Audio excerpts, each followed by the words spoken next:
एकीकडे आरोपांच्या फेऱ्यामध्ये शेतकऱ्यांचा वारंवार अपमान करून स्वतःचं मंत्रिपद धोक्यात आणणारे माणिकराव कोकाटे आता देवाला शरण गेल्याचं दिसतंय। रविवारी माणिकराव कोकाटे शनी देवाच्या चरणी लीन झाले होते, तर आज त्यांनी वैजापुरात भागवत सप्ताहामध्ये हजेरी लावली।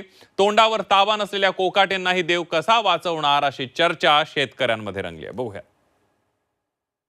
शेतकऱ्यांकडनं 1 रुपया शासन म्हणजे भिकारी कोणी शासन आहे। शेतकऱ्यांकडनं 1 रुपया शासन म्हणजे भिकारी कोणी शासन आहे। शेतकरी आणि स्वतःच्या सरकारची तुलना भिकाऱ्याशी केल्यानंतर शनिदेवाच्या चरणी लीन झालेले हे माणिकराव कोकाटे पहा। शनिदेवाला शरण जाऊन भागलं नाही, तर माणिकराव थेट भागवत सप्ताहाला हजेरी लावू लागले।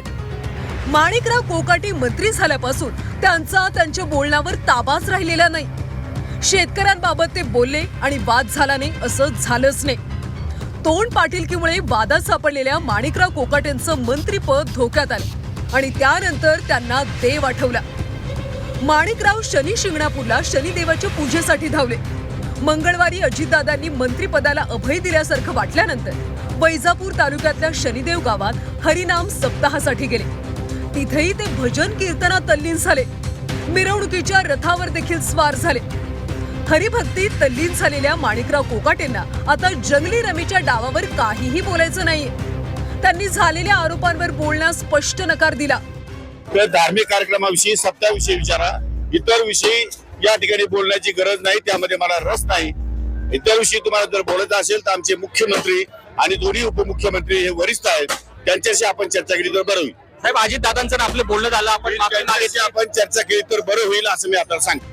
शेतकऱ्यांबाबत वादग्रस्त बोलून भागलं आणि देवपूजेला लागले असं माणिकरावांबाबत आता शेतकरी बोलू लागले। रमीच्या मुद्द्यावर माणिकराव आता खुशाल मुख्यमंत्री आणि उपमुख्यमंत्र्यांकडे बोट दाखवू लागले। काही बोललो तरी कारवाई होणार नाही असा संदेशच माणिकरावांपर्यंत पोहोचलाय की काय अशी शंका आता विरोधक घेत आहेत। कोणी काही केलं तरी त्याला राजीनामा देऊन द्यायचा नाही, कारण राज्याच्या प्रमुखांनाच ते सगळं मान्य असतं। त्यामुळे कोणत्याही मंत्र्यांनी त्यांच्या सत्तारूढ पक्षाच्या आमदारांनी कोणतीही कृती केली तरी मुख्यमंत्री सहनशील आहेत किंवा त्यांना ते मान्य आहे। त्यामुळे या सर्व मंत्र्यांनी केलेल्या सगळ्या कृत्या देवेंद्र फडणवीसांना मान्य आहेत असाच त्याचा अर्थ काढा। माणिकराव कोकाटेंची हरिभक्ती फार दिवस चालेल असं वाटत नाही, कारण मंत्रिपदापासून अभय मिळाल्यानंतरच्या 12 तासातच माणिकरावांचा पूर्वीचाच तोरा कायम आहे।